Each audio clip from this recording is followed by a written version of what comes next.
words.txt. Hang on, let me clean up a little bit.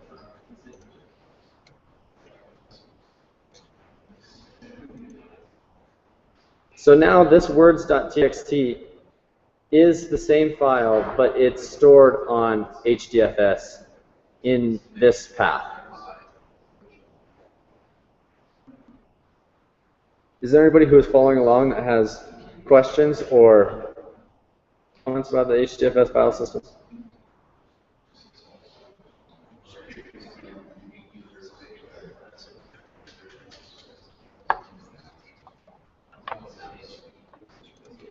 That was kind of just an exercise to see, kind of get our hands wet, kind of smoke test, make sure that HDFS is up and running. Now we can start to play with MapReduce. Similarly, you can go ahead and just watch for this portion. We'll get into the piece where you can interact a little bit more too. But if you want to follow along, again, we're still on the GitHub repository. So here, using command line, I'm going to go ahead and download from the GitHub a series of files which include a map file, a reducer, and both written in Python, and then the same words text file that we were just playing around with. These commands I can run in an SSH client, or I noticed that they have additional support growing for a shell inside of the GUI. So you can get to this from the Sandbox under Hue Shell, and then if you click on Bash, test only. Okay. So again, just to kind of just so you can get a feel of what this is like, we'll do a hands-on in a minute.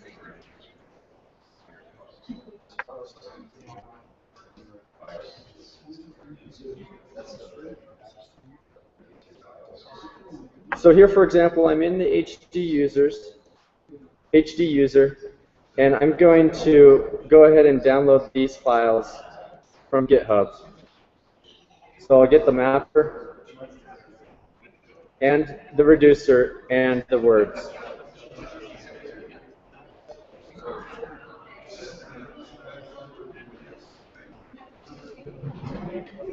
Let's just take a look real quick at the words file.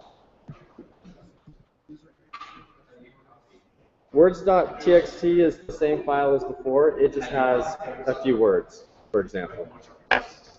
And then let's take a look at the mapper file. This, again, is a Python script.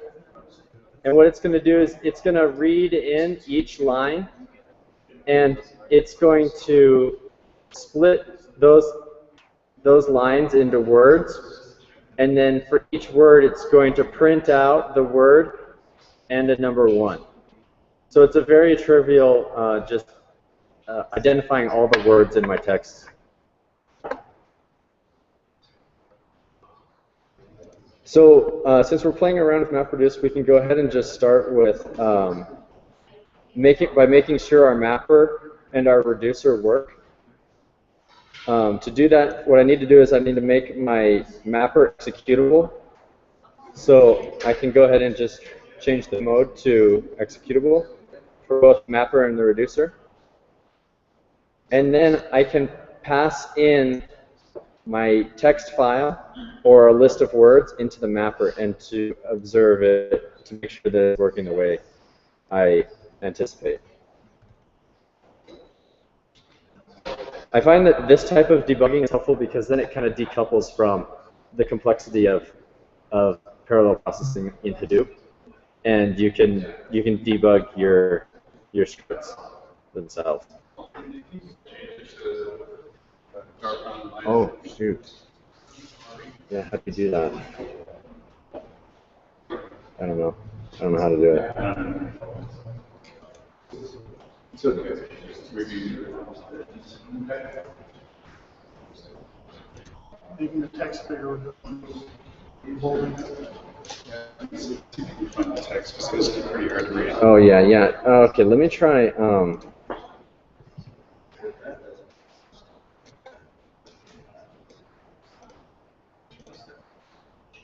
Let's see. It's gonna be in here. Appearance. Yeah, pump it up to like 15. Bold. Okay. There you go. Is that a little easier to read? Yeah. Maybe we can even go bigger.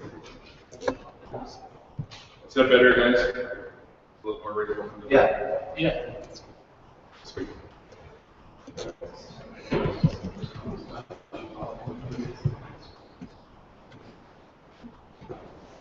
So again, yeah, if you're following along, you can pass in these text files into your mapper. To make sure that it's doing the right thing that you expect. And similarly, we can also do the same. We can do the same thing and pass the result through our reducer, which is just going to sum up all the similar words.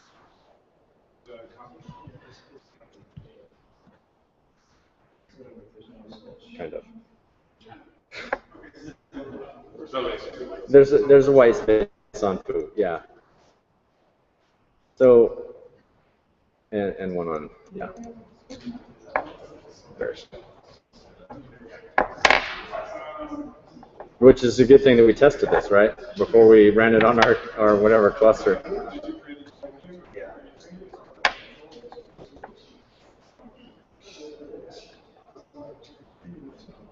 Great.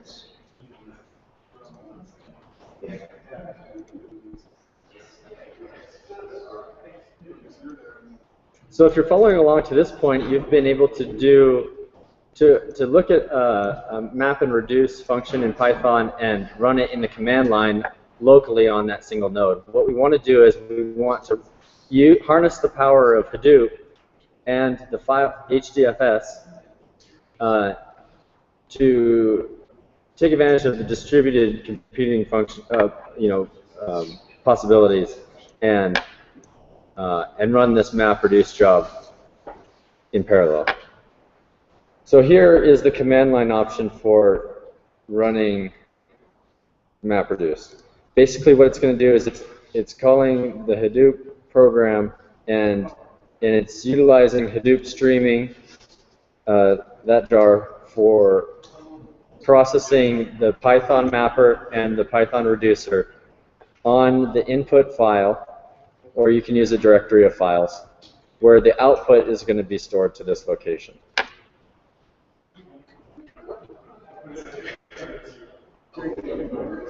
Again, we're going to do this, if you're not following along in the command line, we're going to do this again through all the GUI, which is quite a bit more approachable. So here, I will go ahead and paste that MapReduce into the command line. Is there anybody else have that file?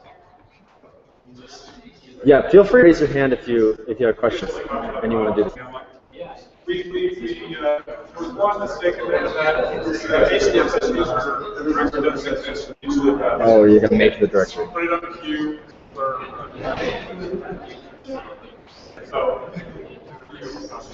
Oh yeah. okay. Oh yeah. I was just using my phone. I'm not. Oh yeah, cool. Yeah. Yeah, actually, I think it's connected. SSH. So if you are following along and you pasted in the command line MapReduce, you'll see a bunch of output. And honestly, this is what reminds me of the first time I did MapReduce, and in fact, it was quite a bit more archaic than this 4 years ago. and I was honestly pretty disappointed, but hopefully you can see the power in this as we move along. So since I ran that in Hadoop as a batch job, we can see that in the sandbox. So if you come here to the sandbox, you can see all of the jobs that you have ran under Job Browser, this little construction hat. And since we were running as root, we'll just filter all the jobs by root, and you'll see here the streaming job that we ran. It took 24 seconds that we ran just now.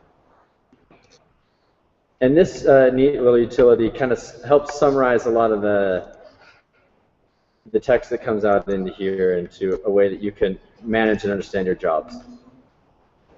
Great. So now that you've been able to see Hadoop kind of under the hood, and we've been able to move files into HDFS, and we ran our very first MapReduce in the command line, let's see what neat functionality the GUI in the sandbox gives us. So this is where I recommend really diving in and following along. If you feel like you have fallen behind, now's a good time to catch up. You can go ahead and start by just cloning this entire Git repository, which has all of the files that we have copied previously.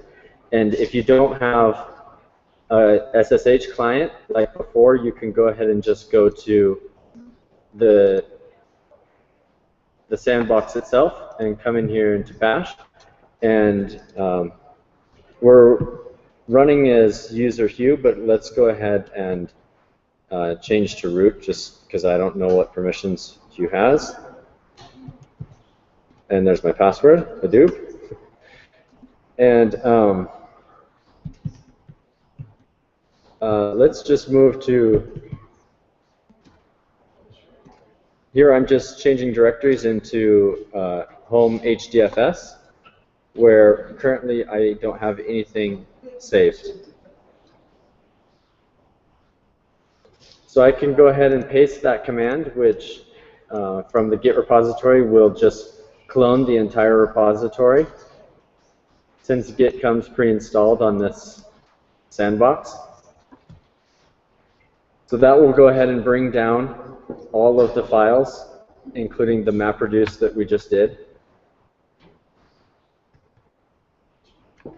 So I look at those files in here. I've got hands-on MapReduce, the name longer than I probably should have made. And if I navigate into that, oh, just kidding. So tab doesn't work in their cool little shell. That's okay.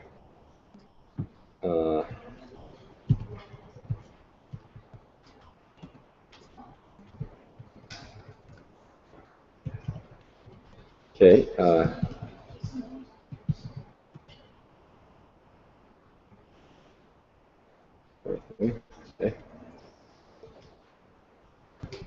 Okay.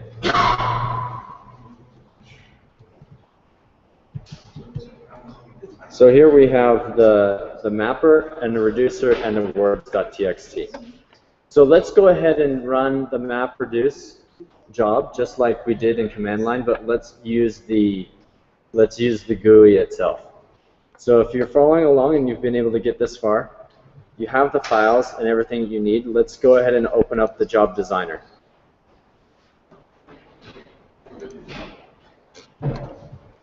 So the job designer comes pre-loaded with several examples of things that you can do. For example, SSH action or a Hive action and so forth. But we're just going to do a new action, which is to create a streaming design. So if you click over here on new action and streaming, let's go ahead and call this a live example of word count. Just kidding. This is, there's errors if you put spaces in the title, so let's just do live word count. keep it short. And so we're running a streaming example, and it has some options that you can do and some advanced settings, but we can just jump straight to picking our mapper. And we know that we saved that mapper into home / HDFS / hands-on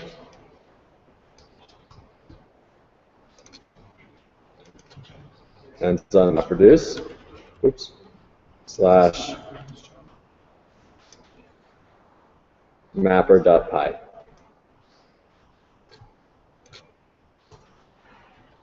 Just kidding. Sorry.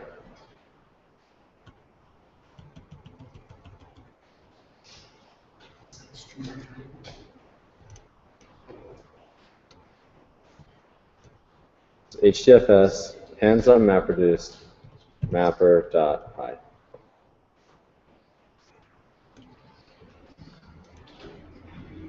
Okay, and then the reducer is just reducer.py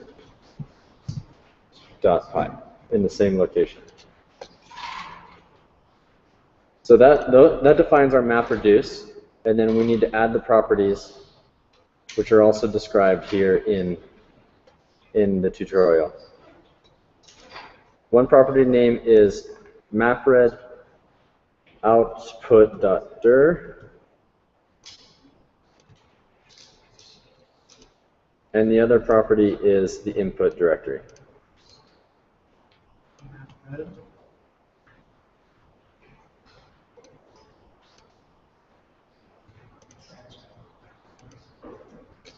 The output directory can go anywhere. Let's just go ahead and put it in HDFS under the user HDFS, and then we'll just call it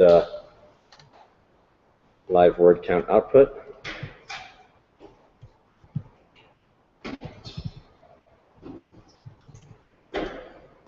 And the input directory or file, we'll use the one that we got from GitHub, words.txt.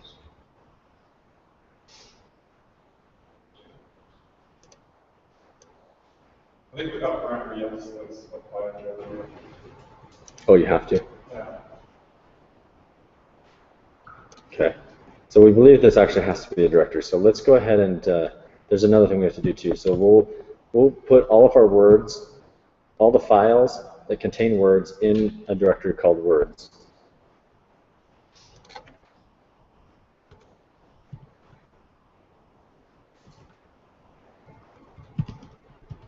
I'm not familiar with the interface view, but I had actually told that text route to HDFS, and then that was my input, the directory, I put that into a directory, and my output I went to HDFS. Oh, right. But the Python scripts existed on the OS. That was the way that I was successful running it. Yes. Yeah, you bring up a very good point. The comment is that this, from my colleague, is that we're actually still operating on the local file system, which we downloaded these files from GitHub. Words actually needs to be moved to the HDFS file system. So we can do that using the same script that we did previously. Similarly, we'll just adapt this line right here, which is going to copy from local. You were able to do it in here, right? I did it through the queue interface as well. I tested both ways. Yeah, there's not a lot of functionality in this, but for people who don't have a SSH client, let's see if we have success here. Honestly, I'm hopeful that we do have major breakdowns with this, because then we'll learn through our failures and mistakes. Okay, so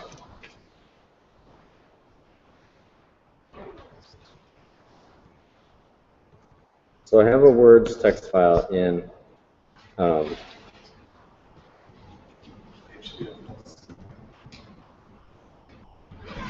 Runs on MapReduce words.txt, and we'll just move it to. Oh, that's right. I already have one in there from before, but let's do that.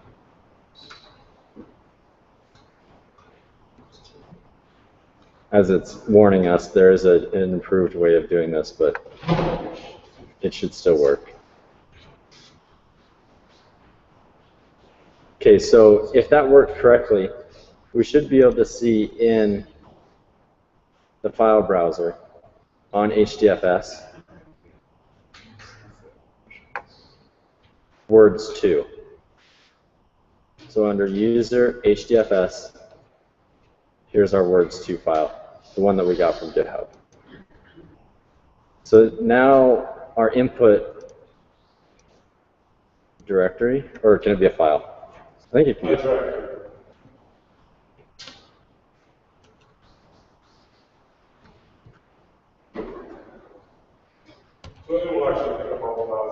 Yeah, let's just go ahead and do this. So, live output. I think we have everything that we need. We can go ahead and save this job in the GUI, live word count, and then back at this screen with the list of jobs that we have, we can go ahead and select the job that we just created, and we can submit it to be ran. That's odd. You'll just press the submit button again.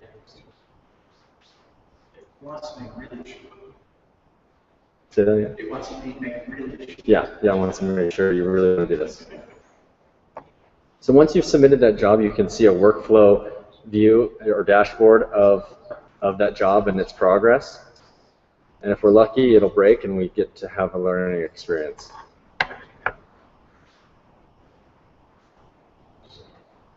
So behind the scenes, it's dying.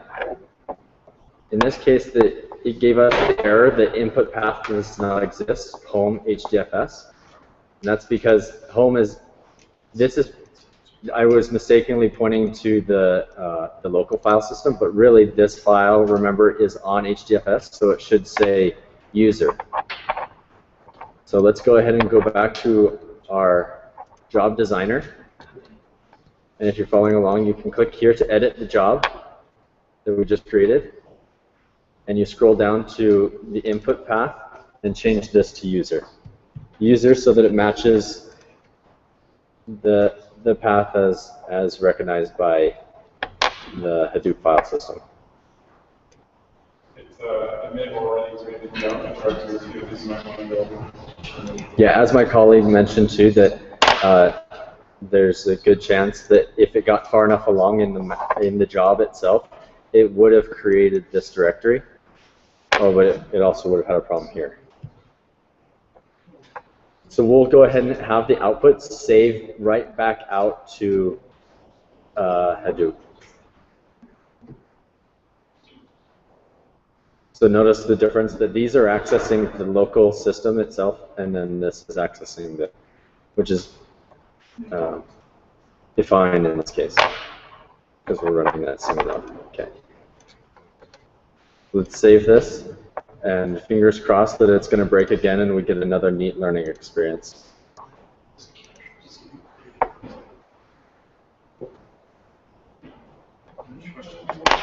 Yeah, please. How did you create the jobs? Yeah, that's a great question. How did we create the job? Do you want to point to him, or I'll go ahead and do a high level, and then maybe he can help answer some of your questions. But if you come here to the GUI called Job Browser,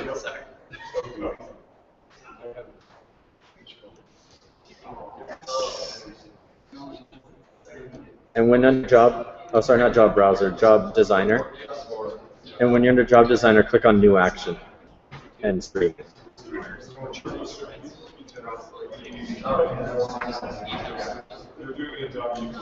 Yeah, that's what this guy did before too. That's why it's like.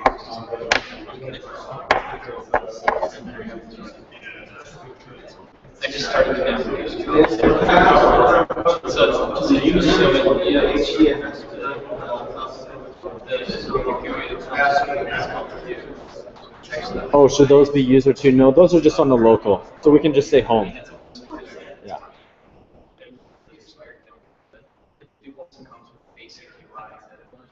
So I'm really excited to say that we had another error and we get another chance to learn here. After running the job, it died again because, as it says here, it's not a file on HDFS words output. You had a directory called that. Yeah. So it wasn't able to compare to. Yeah, so it wasn't able to find that. So let's go ahead and clean that up in our job.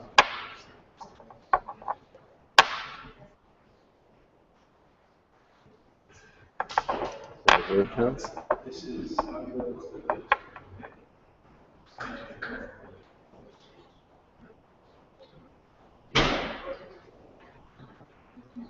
Hmm.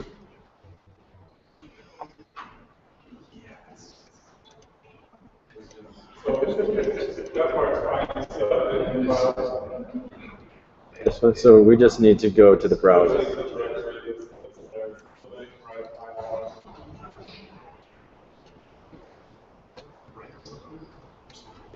So under user.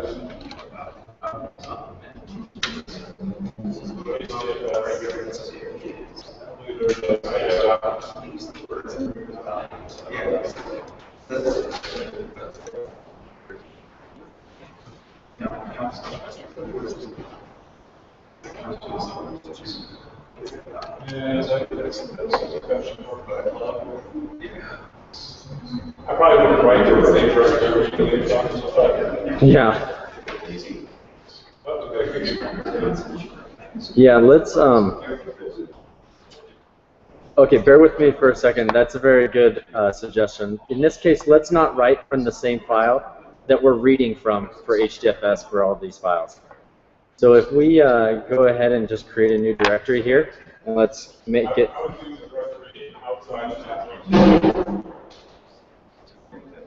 Yeah, this should work. And then we'll move these move this file up into Word. Exactly.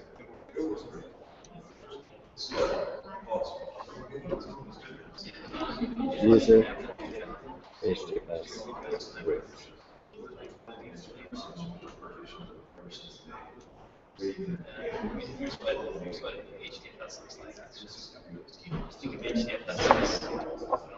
So now I've modified the directory structure under user HDFS, and this is on the Hadoop file system itself, so that under the directory words, I have one or more files, in this case just the one file, words2, which contains all the words.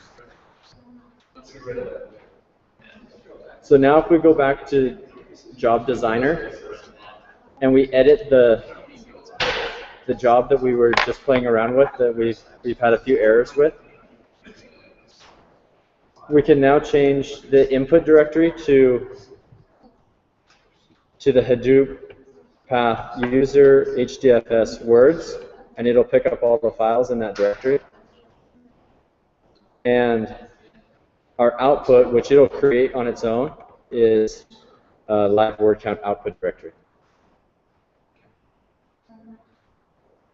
The directions for this are also here on GitHub, but they're slightly different from what we've been experimenting with today.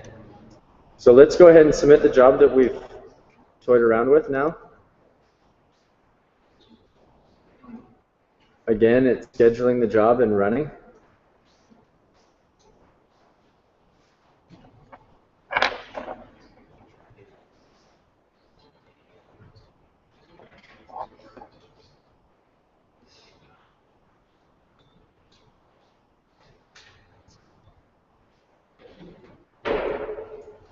Is there anybody else who has had a chance to play with the Sandbox and explore some of the tutorials?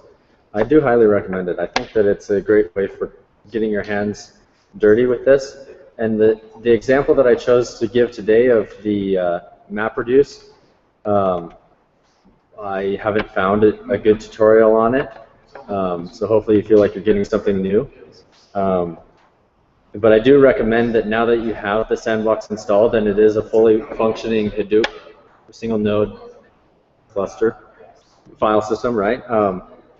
That you get a chance to play around with it. Oh, good. We encountered this error earlier too. We believe it's because even though it's not giving us the text here, it's because the Python scripts that we have provided are not executable.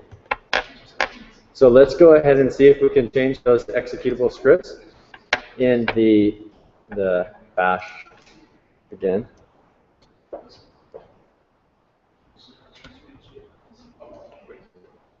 So again, these are the list of files that I downloaded from the GitHub repository using git clone. So, so I'll go ahead and make executable all of the Python scripts in this folder, just using chmod +x. Yeah. And let's see if that fixed our job. So we come back to the jobs that we've designed and select the one that we've been working on and submit it.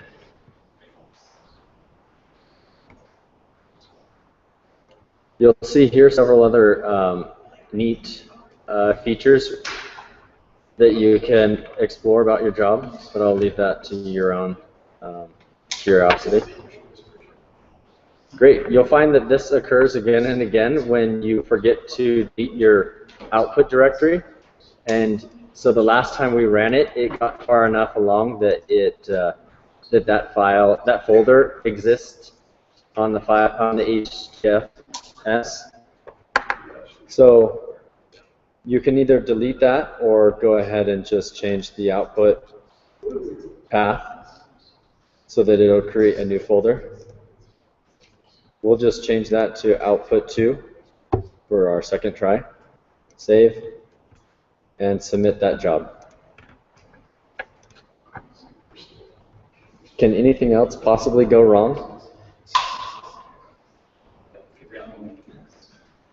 If something else goes wrong, it is something I've never experienced before.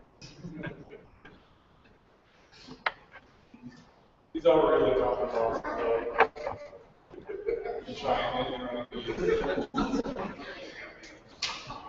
But let my mistakes be your lessons, and then you can hit the ground running.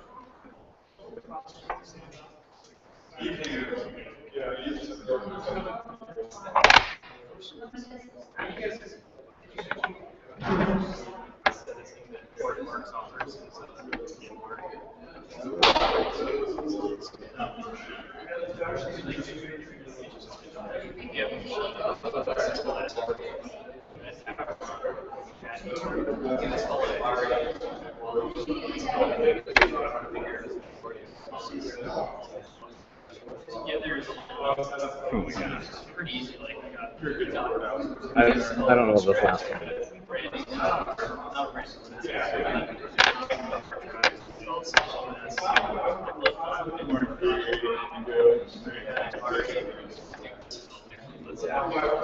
We're not saving that.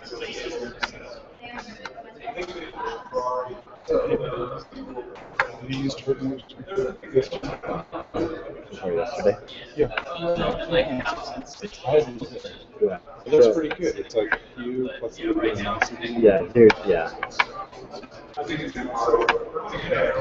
So, I honestly don't know what it is. So what we're going to do is just, we're going to revert back. Yeah.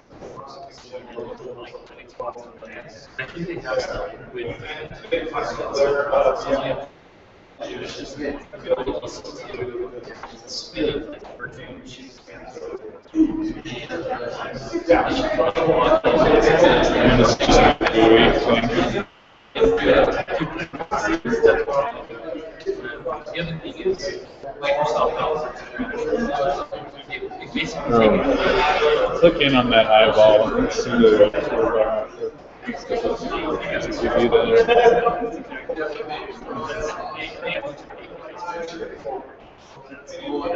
it's like logs. Can you click on logs to give you like the actual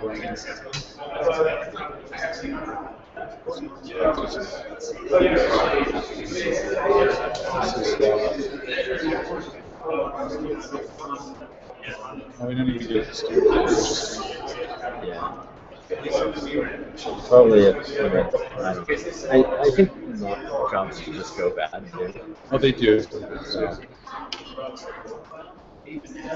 we'll just fake it until, you know. All right. So using a little bit of magic, I was able to come up with a successful job. You'll see here that it succeeded here, and we can go back to the file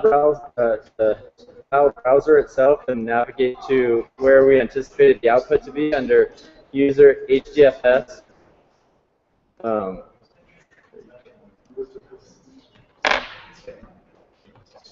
Let's see, where did I save that at?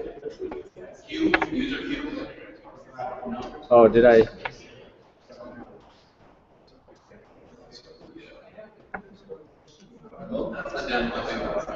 Okay, yeah.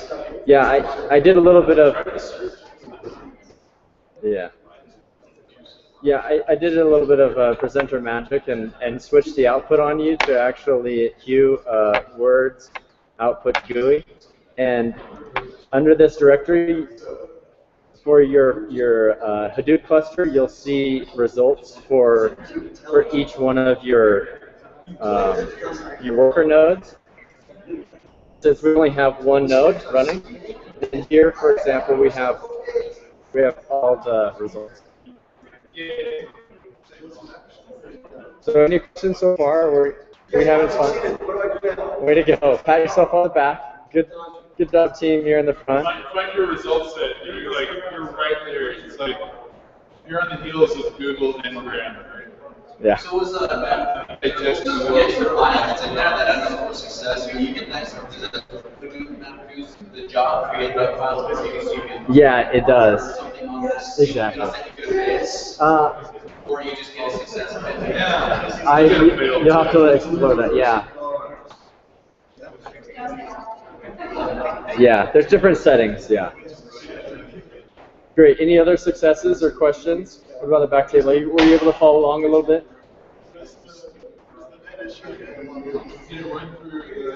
The resulting issue? I'm not exactly sure what the issue was. I actually reverted to a different job. I believe it's because that job got corrupted in one way or another. It tends to happen. Yeah, from my experience. Especially when you're presenting.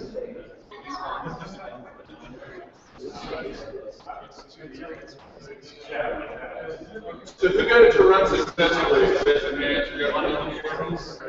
Any of you guys get it to run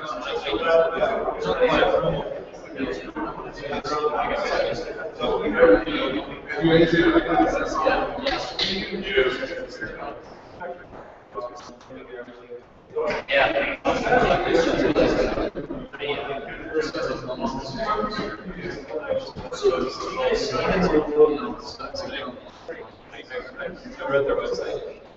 They posted it too.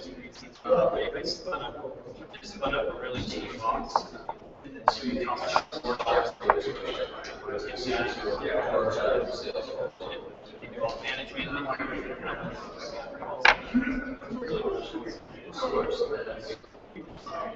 Is there anybody else who has questions or wants a little bit more time on this first one?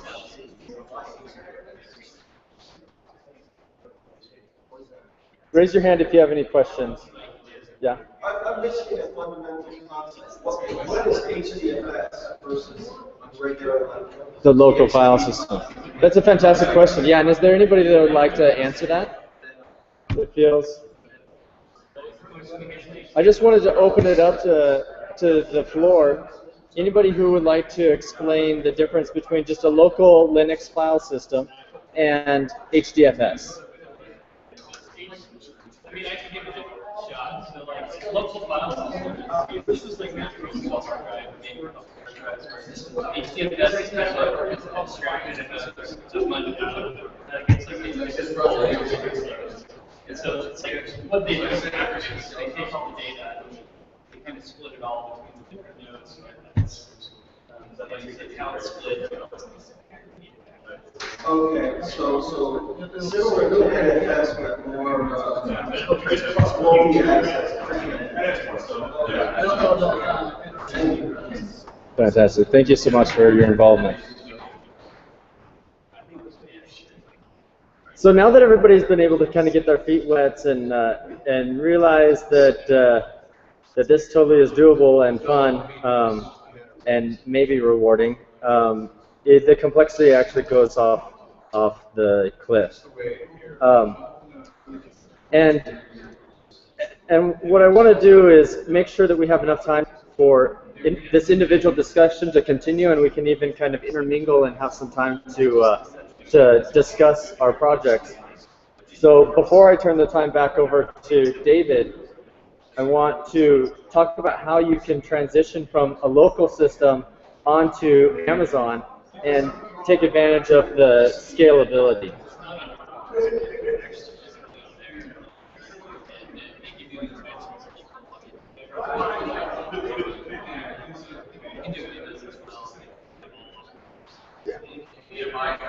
Yeah, probably. So let's double check. Hey, so David. So what about for agenda? What if we just finish the presentation?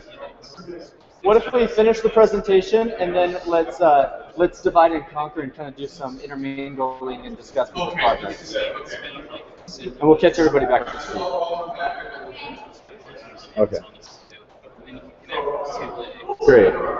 So before I turn the mic back over to David, what I want to do is I want to show how to come from here to Amazon. So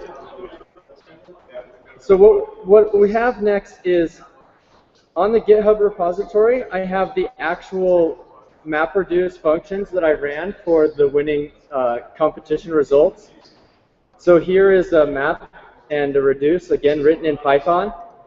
And this map function on the GitHub, for example, what it does is it's going to read in a JSON file where for each Twitter handle, basically, it collects the most recent tweets, up to 200 or so, from the Twitter API. And then it reads through line by line, and it's going to look for certain things. For example, here it's parsing for the geo-coordinates. It's looking for what's the most popular language used on the for all the tweets. It's looking for how many tweets were downloaded and the number of retweets, and then of course getting their user ID. And this map is actually just going to print out a CSV or a delimitated file, which has each row has one user after parsing that file, and it has how many were parsed. It has kind of how often a tweet is a retweet, how many favorites they get, their most common language, and then most importantly the geo. So basically, just to give you guys an idea of kind of next level what you can do with MapReduce to take advantage of the distributed file system, you can run a map like this to parse through these files. Let's take a look now at what this looks like to take this map using the same approach that we did locally to take it to Amazon AWS. So I'll go ahead and log into my AWS account using aws.amazon.com. And if I go in here and manage, I can see, as many of you know, all of the different tools that they provide to us at a small cost. And then, so for example, in here, I have already stored out here several of the tweets, as I mentioned, where each file is going to be one Twitter ID, and then this huge file has several tweets. For example, this person who sent this tweet ID with no geolocation, the language is undetermined, sent on this date, and so forth, rather cryptic to read and understand. But the same user, for example, previously might have tweeted with a geo, and let's just see if they happen to have one. If they're like me for privacy, they probably just turn this off. Or they might be retweeting someone else's tweet that has a location in it, which is why I take the maximum or the most common location to find their likely location, or at least their friends' locations. So that person didn't have any, but maybe somebody else, for example, has the latitude and longitude.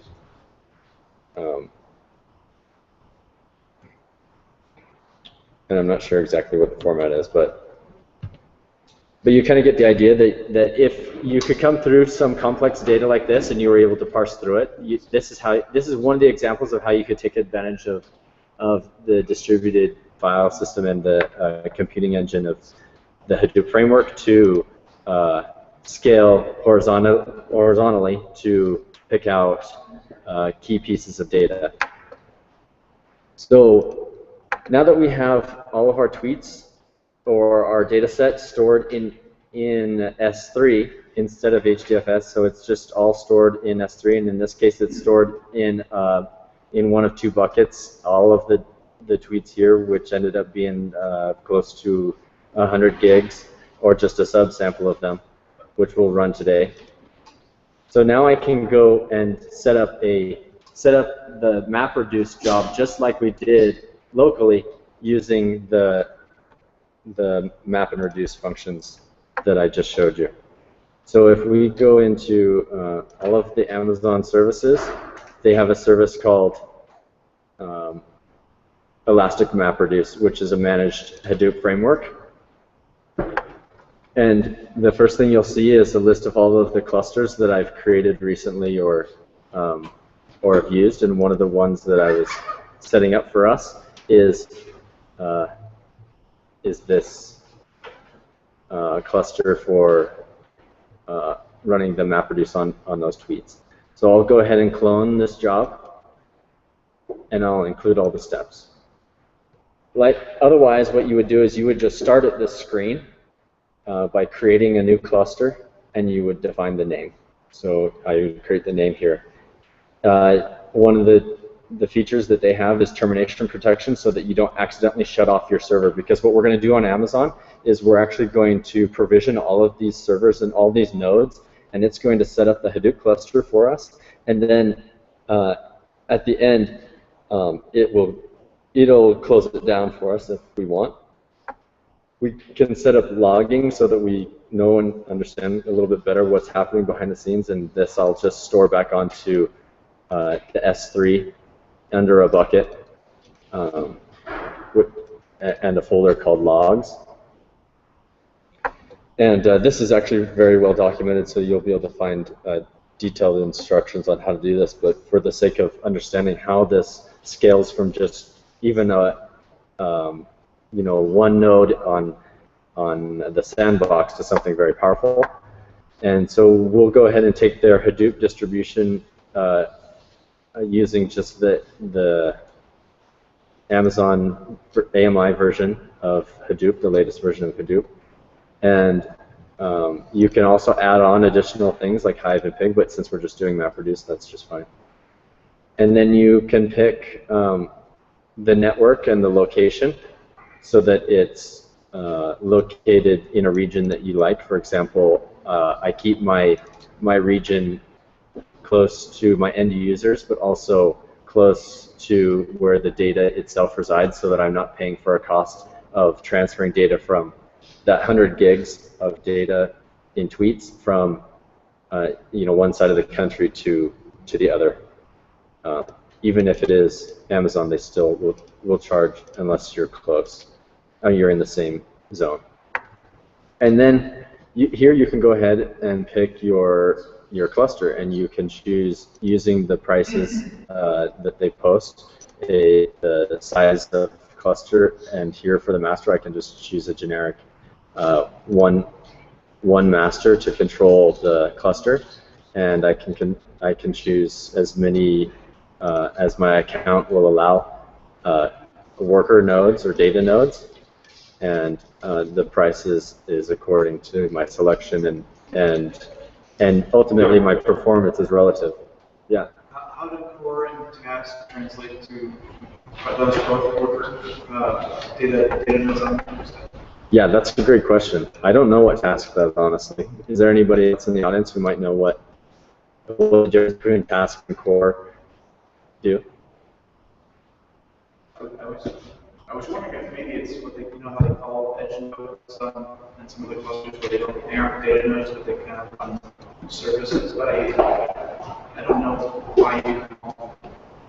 Yeah, honestly, if I had to guess, I believe it's because these, as it says here, these ones actually have the data available and stored on them, and these ones are tasks, which ironically I'm just treating them all as task nodes essentially because I'm pointing to AWS, or sorry, to S3 for the storage, but don't quote me on that one.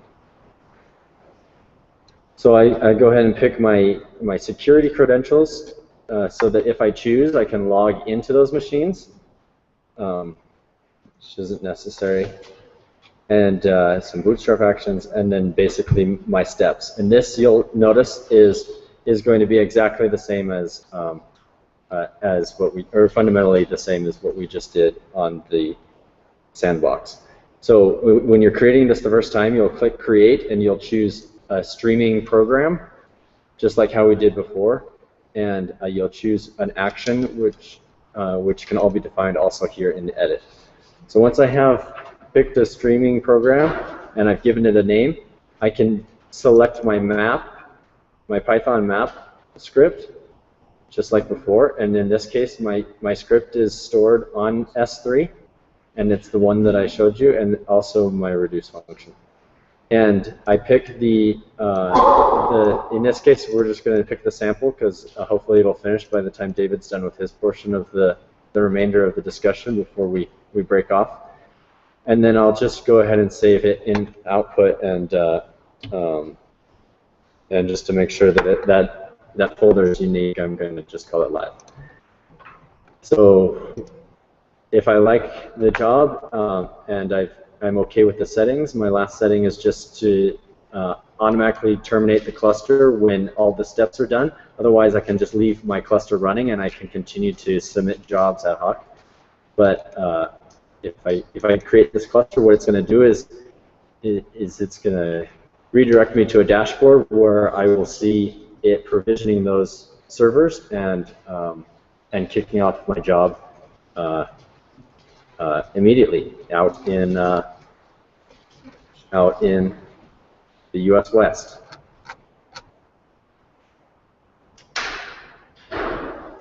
So as soon as we see this dashboard screen come up, I'm going to turn the time back over to David to finish his slides that he's prepared, and then we can either wrap up looking at this and or the interactive version of our submission, or probably what would be most beneficial is just to break off and we all can discuss and explore ideas that we have. I'll just let it run and turn the time over to you. You got a question? Do you know? Yeah. Do you know about how much it costs on AWS financially to analyze the 100 gig? To analyze the 100 gigs? Yeah. Oh, yeah. Don't quote me on that one either, but it's going to be less than $100. And it could probably be optimized, and it's just yeah. Yeah, approachable. So if you can break it down into a small piece that you can do on your virtual machine first, you know, where you're doing your megs or something like that, and then decide to do the same thing over and over again, then you'll have the ability to know exactly what happened. So you can test it and stuff. You don't have to do this. This doesn't have to be your test pattern. Exactly. Yeah. Yeah, if price is a real constraint, you know, then yeah, I think what so I've never used the Hortonworks Sandbox before. I'll introduce that to me just this week, and it's I don't know, it was actually a lot easier to get rolling with it than like Cloudera's offerings. Though Cloudera does have kind of a neat thing that's super buggy, so you can go and test. You know, they've got this nice little web app, right? It gets, yeah, and so you can go and submit jobs against some, I don't know what they've got in the background. I tried it though, and it sucks. It's like it was broken every time I tried it. But it's a nice idea. Free for 15 minutes. Yeah. Now I've used Cloudera on premises, right? It's just a cloud thing that you can play with from their website. On premises, really nice management tools. But nothing is like more stupid simple than, in my opinion, than Amazon. Like it is about as damn simple as it gets. You know, point and click. If you want to get really sexy, you can actually drive all the API through Boto. B-O-T-O is a Python library. Super straightforward to run all of EMR, everything there. And then there's a whole handful of other things. I know Amazon has an API, but it's sometimes, I know it's making progress. The Ruby API is better than what exists. So anyway, I would highly recommend getting comfortable, at least spinning up proof of concept in the cloud, because I just think it's cheaper. It's maybe not financially cheaper than getting something running on your laptop. When you factor in your time and thinking around with settings, and yeah, so it gets kind of expensive. You know, I walk into rooms all the time with meetings, and I just see dollar signs over people's heads, and they start out gray, and then as they start talking, they either shift green or to red, and they either go from 1 or to 3. And I hate seeing 3 red dollar signs over somebody. They just waste everybody's time. I know they're getting paid a lot. Yeah. I want to point out that if you're using Java, you don't on the screen. No, you don't. Exactly. Yeah. So just a heads up. Yeah. Java programmer, yeah, it's normal.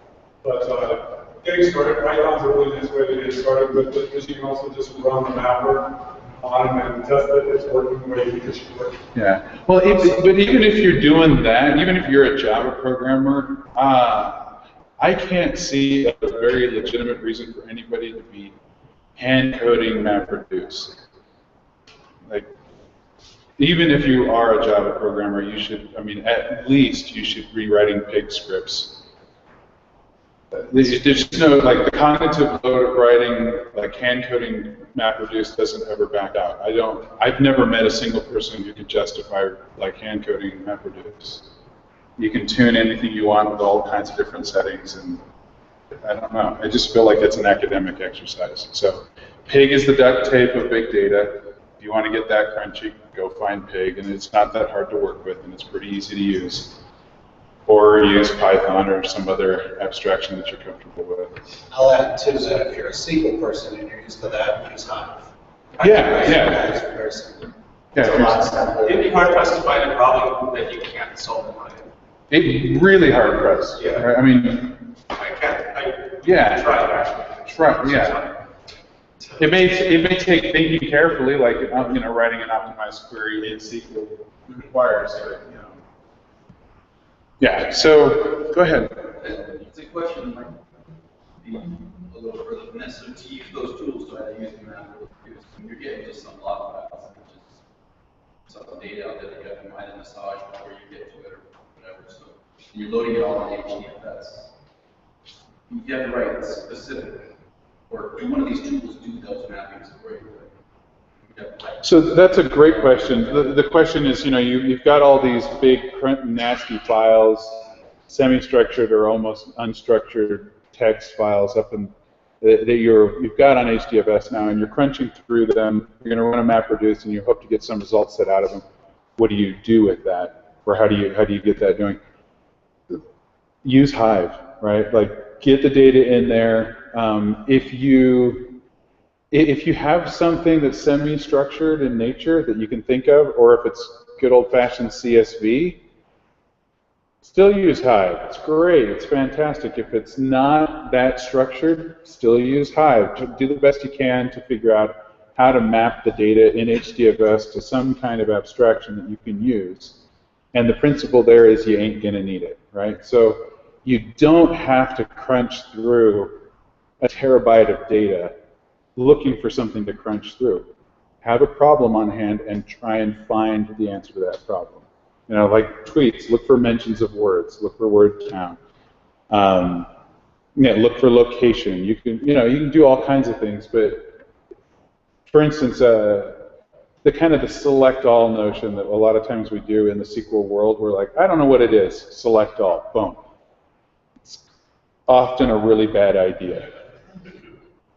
Because there is no select all, you're just dumping gobs and gobs of data back out that you put it in there for a reason, because it's too big to read. So you're just like, yeah. Does that kind of answer your question? Sort of, but you have to go through a map function first to get to something. You do, like, well, so MapReduce is a job that Hive can dispatch by typing select this, where, that. And it goes, oh, what you mean is, okay, go dispatch a job to map all these things out to, okay, great, so it collected all of these, great, and reduce them back down and give you a summary. So it's doing the MapReduce for you by writing a somewhat SQL compliance table.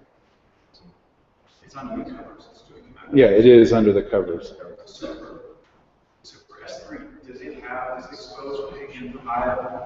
Yeah, you can dispatch, well, the nice thing about pig, and we won't go into it on this example here, but you can go look for pig tutorials. Any pig script that you can write against your local single node cluster, you can switch its data store to S3, dispatch it, right? Or you can dispatch it against EMR, just switch its.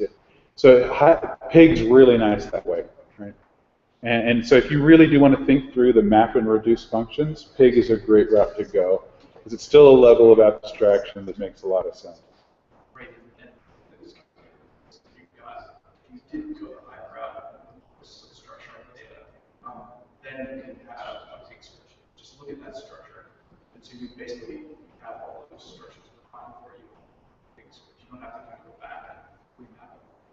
That's right. Yeah. So, I mean, when we talk about these architectures, there's so many. There's such a need for purpose-built analytics that it's really hard to cover every use case. And so really the thing that I think makes a lot more sense is, again, trying to kind of bucketize a problem into one of these three categories, if that kind of makes sense. Is it a product, customer, operations problem? Is it a question that can be answered, right? And then go after a very small proof of concept that, yes, we can answer a part of that question, and then you rinse and repeat and get more and more complicated. Unless you're unless you're sitting on a mound of data, and then you have to do a data mining pass. And MapReduce may not be necessary. MapReduce is probably going to be a part of that. But again, go after specific data points, and you just start to build up. It's just like writing software. You're building up a queue of data points that you're going to be aggregating, and then you're feeding that into some kind of concept around, okay, we're going to summarize this data, and then we're going to interpret the summary or interpret the data points. So I know that's probably way too high level for a lot of your specific needs. And so if you have very, very specific needs and you're having kind of a hard time wrapping your head around how to go about that, happy to talk offline and just kind of work through maybe okay, what would you do for this kind of thing? Great, let's talk about it. And if we don't know, we might know somebody who could help you, right? Get you down that path. So the kind of jar system that distinguishes S3 from MRs, I always kind of, whenever I get pictures, I say, don't get that. It's kind of getting from. Yeah, fantastic. So S3 is a simple storage service, right? S3. So it is just a bucket, right? And it's a very loosely defined file system, distributed file system, and you can put anything you want there. And you create essentially a directory by just using // name and then produce some stuff. So you can put anything you want in S3, everything from images to text to a program if you want, a code base program. And those whole things there. You can then overlay the Hadoop file system on top of that, right, using that kind of raw containers. And that's essentially what EMR does. Elastic MapReduce can use that raw data storage. Now, for specific to what you guys are working on, I can't remember the name of the command flag, but there is kind of a gotcha. So when you're using EMR or EC2 instances and you spin up a cluster, your backplane is limited to, I can't remember, I want to say like a 5-bit connection. 1 to 5-bit connection, and it fluctuates. If you need to bus that ton of data around, and you need the full 10 gig bandwidth from node to node, then there is a flag that gives you like increased bandwidth on your background. And if that becomes a concern, we look at that flag. I've used it only once. There was the models on the data busing. Otherwise, they just kind of figure you've got small data chunks that are being bussed around, right? And you can get everything you need in a reasonable amount of time. But if you've got really large file sizes, you've got to put a lot of data somewhere to crunch on it, then you'll want to use as much bandwidth as you normally use in the data set. So. Okay, so again, if we walk through with Skullcandy, we were able to take all these tweets and come up with word counts and then sift those into just what we call segments, right? So segments is very finely defined things. People who mentioned beats, people who mentioned yoga. What you want to be able to do is interpret that data, and that requires taking some of those summary data and seeing what you can divine about multiple kinds of segments of in this case, people. And that would be the next pass on what we do. It's not what we did for the competition, but that's what would be a next pass, is how do you create clusters around those people? And then can you identify a person's participation in a cluster quickly based on a minimal amount of features, things that they mention or things about their demographics or where they live. And can you, with reasonable certainty, put them into a bucket and say, oh, it's this kind of customer, right?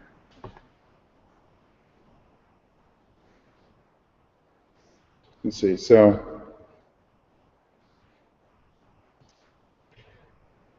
yeah, let's walk through with Skullcandy. One of the things that on the business side we talked about being able to identify kind of the constraints on building a proof of concept. And so you're here, I mean, this is going to be completely redundant. But hopefully for those that are new, we'll gloss over this idea that they're going to come up with data points that they need, right, to answer questions. A lot of times you're going to have customer data, or you're going to have product data. And then you're going to want to know other things about this stuff that you don't have on tap. Maybe things like, marketing settings. People love demographic situation information around, are they a Republican or Democratic, district? Do they make more money? Do they likely make more money than average? Do they make less money than average? Do they have a dog? Do they have kids? All these kinds of things. Because all of these things could be reasonably considered really, good risk for the milk for a beer and diapers example. Do you know that people with kids are more likely to X and X, buy a box birthday cakes or buy birthday cakes? It sounds good. We have 2 kids, but if you have 5 like me, cheap, and we go to Smith's and buy a box. Maybe cupcakes. And you can maybe find and create these personas of people, and you're like, oh, look, there's a breeder, David Gonzalez, versus this, high-powered, low-income, no kids couple. Who do you want to sell to? Depends on what you sell. So what do you need to be able to know? What do you need to be able to know to detect, identify, or catch the things you're concerned with? So Skullcandy was concerned with being able to identify their customers and identify how they saw their competition and identify how their products were perceived and how they, how their competition was kind of competing with them over on specific things like earbuds versus over the earbuds things, right? And knowing this stuff, being able to know this stuff, we're often going to know stuff about your customers. So we went after social data. We got to know stuff about how the things are perceived. So we went after review data. If you're in a different setting, if you're in education, you may need to know things about, social economic standing of people going to specific schools. It's probably not, that's something that can be known, but you may not know it. And by know it means, do you have the data on tap to figure that out? And then you're going to have to be able to actually do something with it, right? So are you going to be able to get it to the place in time? You're going to be able to process it. It doesn't need to be streamed, right? It's a process that has to happen in real time. And can somebody, in very few words, with hopefully a diagram and a few boxes, tell you specifically what that system should be like? All right, take the data, enrich it, process it, and tell me what category of customers this is. If you can get the business side to flesh out the story for you, it starts to become less, I don't know if I can do this. I think I'm going to go find another project that I can feel really confident that I can do. And it comes into the territory of, hey, yeah, I might volunteer to do this. This could be an interesting learning experience. And getting the information, who are the people? Do you have the people, talent on tap to do it? And if you don't, do you know people? Do you need to go outside? Is it a hire? Is it a consultant? Being able to help calibrate the needs of the business. And you don't have to know right off the bat. Maybe it's hey, let me run a 2-day experiment, see how far I get down the road. If it looks too hard, maybe we bring somebody in. Hey, if it looks even harder than that, maybe we hire somebody. And then lastly, you really do need to be held accountable to some metrics, right? Things that when the needle moves, everybody jumps for joy when it goes up, and everybody panics when it goes down. Because if the needle moves in 30 years, then you're working on the wrong project. And you're not doing anything about it. So you just wasted a whole bunch of money spending a really cool Me Too architecture. So you could look like the village and not providing anything about it. And that's really about it. I know we're finishing early, but I hope that's not a terrible problem. I'd love for us to be able to kind of go around those who are still interested in kind of getting the examples to run. If you have specific questions, let's dig a little deeper. Let's kind of come up with what does that proof of concept look like? I'd love to know what you guys are planning to try. Right, what are you going to go back to work to try and solve? Because who knows, we might know something that can help you. Right? And that would be great. Or we might be able to point you to a technology you haven't considered. And that would also be great. Or we might just lend moral support and say, yeah, I'm going to fail, so I'll buy you here. I'd love to do that too, because there's nothing better than failing really miserably and low by per hour in an afternoon. So it's always tough. So anyway, go ahead.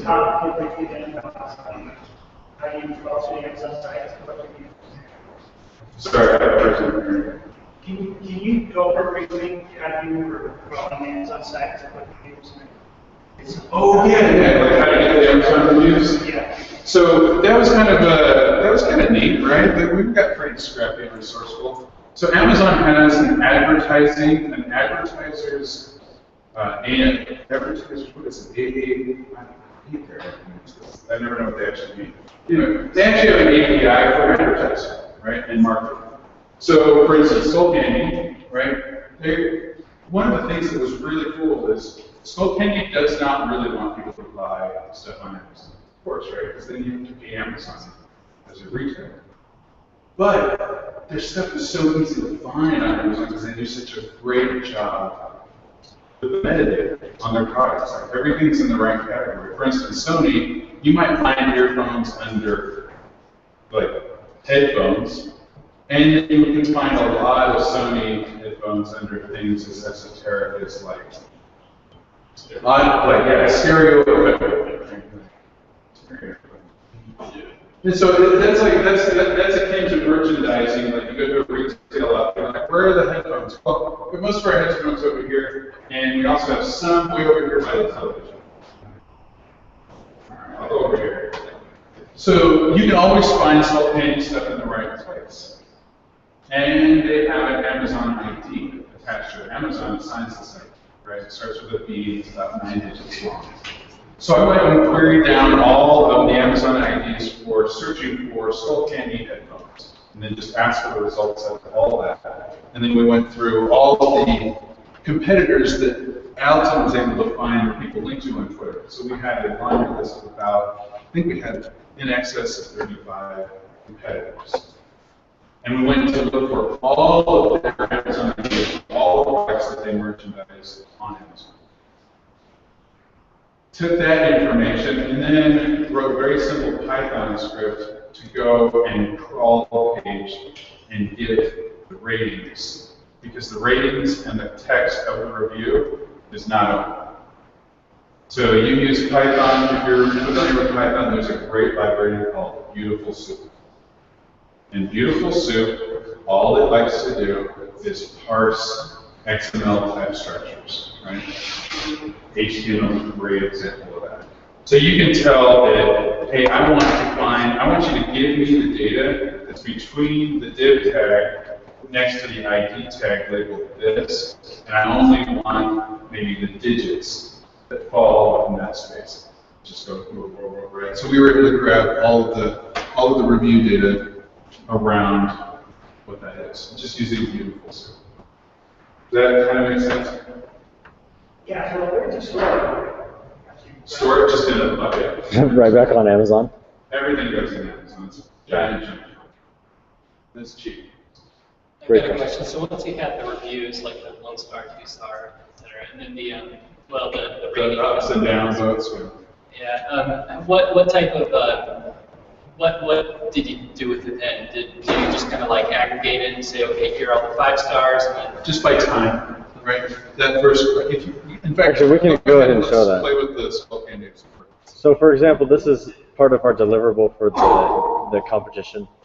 And here, by default, it just shows Skullcandy, and it shows the average star rating for all of their products on Amazon. And we can just add on a couple of their competitors like Beats and Monster. If you went to the store, you would see these on the shelf right next to them. And so basically, the line is just the mean, and then you have some standard deviation around the confidence of what that mean is for that time period. Basically, just based on the number of samples. So as we see those product lines maturing and those brands maturing on Amazon, there's a lot more products and reviews. And then part of that is also being able to break it down by star rating for each brand over time. So if it's high in this portion, that means that it had that reviewer gave it 5 stars, and down here it gave it fewer stars. And so, for example, here on the Skullcandy section, you can see there's just not a lot of data, hence the high confidence intervals, right? And then, that was a bad idea. And then on the same graph, there's kind of a lot to digest here, but one of the things I added was the number of votes that review got. So, for example, some reviews, even though the reviewer gave that product a really poor review, or a poor recommendation, a lot of people found that review very helpful. So that kind of adds weight to the fact that as somebody who's analyzing these brands needs to go and look at that. And similarly, maybe you have one that no, actually we don't. Okay. But for those of you who actually do sell products or have a customer-facing experience somewhere in your business, Like this is important on Amazon because those big circles are the ones that show up on the front of the page. So they're not hidden under the fold. It's like, here's your top review, and here's your bottom review. And for the people who can't be bothered to dig any deeper, they're just like, oh, your top review wasn't very helpful. 187 people say that it's effectively a 1-star review, and you shouldn't buy this product. So again, it's kind of being mindful of what you sell is being merchandised, right? And you don't actually have a product under control at that level, because Amazon's taking care of it for you. Is there anything like some scaling for, like an older product is probably going to have more reviews, right? And more reviews. But the newer ones, is there? There's absolutely something you can do. Yeah. Yeah. I didn't in this case. For this, you're just going to look at the brand level, so just figure it was the average over time. Yeah. But yeah, I mean, Skullcandy would love to be able to dig down to the product, the SKU level, and see how things work. In fact, like David confessed at the beginning, we'll be the first to admit that this isn't, there's still a lot left on the table that's very exciting that you could do with this data. This is kind of what we could do in 3 weeks, right? Or two, essentially 2 weekends. Yeah, working a couple weekends, right? And then kind of back to your point, so you can see each one of those and kind of dive in, but then how do you join this data together? They're kind of separate right now, and so this is the Twitter data, just dividing up those tweets based on things that they mentioned. For example, using a MapReduce to sift out keywords, and then grouping them so that you can say of 100% of the Twitter followers up here, what fraction of all the Twitter followers mention skateboarding, or what fraction of them mention yoga, and so forth. And then this is just a picture of the end results of that other map. Yeah. You have to have. So what is the red mean there? Oh, the red is one group. Those are, so each one of those, okay, so what I did was I downloaded what I thought, I did a MapReduce and I selected features that I thought out of the tweets that I thought were important. Like, did they mention snowboarding? Did they mention, several keywords after discussing with Skullcandy? It kind of tipped the iceberg. And then I used all those and did a k-means in Spark and found which groups are kind of hotbeds. And so that's what these are. They're kind of grouped. So in here somewhere, for example, there's one group is snowboarders. And when you see snowboarders, you're going to see there's just a huge red spot in Colorado because that group just is in Colorado. They love to snowboard or whatever. But it's not just snowboarding. They also mention other things, right? Because it's k-means and it's using several different factors. But again, like I was saying, I mean, this is tip the iceberg, and we recognize there's. So that was just using k-means to develop a set of distribution. To find the groups, yeah, exactly, the personas. I'm curious. I mean, Colorado snowboard mecca. What about Utah? Oh yeah, and what did Utah say? Yeah, that'd be great to. I mean, there was some, but Colorado's definitely. I wish I remembered which group it was. There's a lot more red dots. Oh, I've got it right here. I've got. Maybe because there's more ski area. Yeah, there you go. There are snowboarders. Right here. In your face. It's a lot of red. It's all like R, right? And there was a D3 package built into it, or? Yeah, that's a great question. Yeah. So this entire dashboard is built on R Shiny, which is a tool from RStudio that sits on top of R. And since I'm an R power user, it made it very quick and efficient for me, and then also kind of satisfied their desire to have an open source solution that doesn't have any additional cost beyond learning. Great questions, yeah. And in fact, I'd really love to hear some of the projects and initiatives that you guys are starting, and even if we wanted to break off or just kind of if you want to announce what kind of some of the problems that you're facing, or some of what you wanted to get out of this in the last couple minutes. So let's go ahead and kind of formally close the presentation. We give Pat a chance to kind of talk there. Put up our thank you slide here. Oh, yeah. Right, with our sponsors. Breaking off into that is a perfect kind of segment. One really big thing to mention here too is that this whole idea of these workshops are kicking off the whole big data competition, like I mentioned earlier this summer.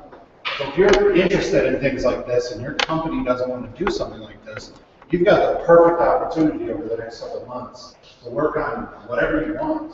We're going to come up with a huge long list of data sets we have to collect. These guys have already sent us a few of them. It's driving me crazy because I can't work on them right now. But, so we're going to be doing things like that, scraping up websites, or going to APIs, or collecting data. All those sort of things have to be done.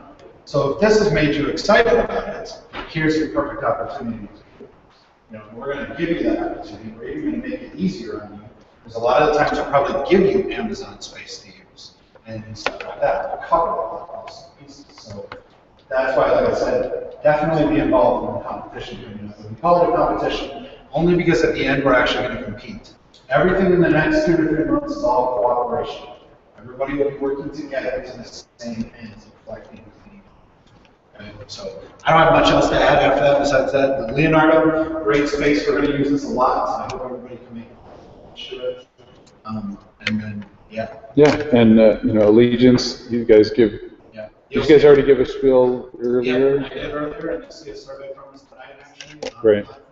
So as soon as David and I get done here, we'll send it out. Yeah. And then Ampian staffing. Nick Bagley is the interface. I think most of us in this room know Nick. He's working on becoming a father again today. So we'll send out all your baby karma to the Bagleys. I'm sure they'll appreciate it. Yeah. I know for me, we'll never need baby karma again. So. We have plenty of those. Okay, great. So that'll be kind of the conclusion of this. If you'd like to wrap up early and head out and save some money on parking, by all means head out. And then we'll hang out here until 4:30, 5 o'clock, whatever anyone needs. So, thanks.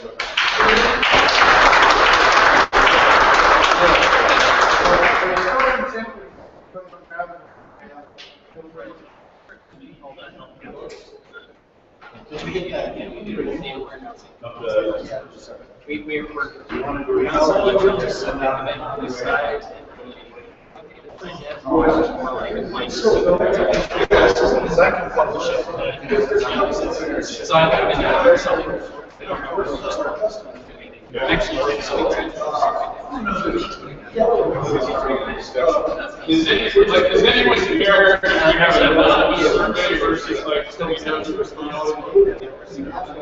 Everyone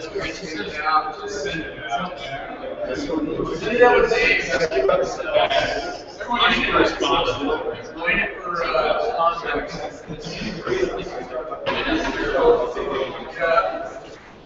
I'll send you the link. You know what?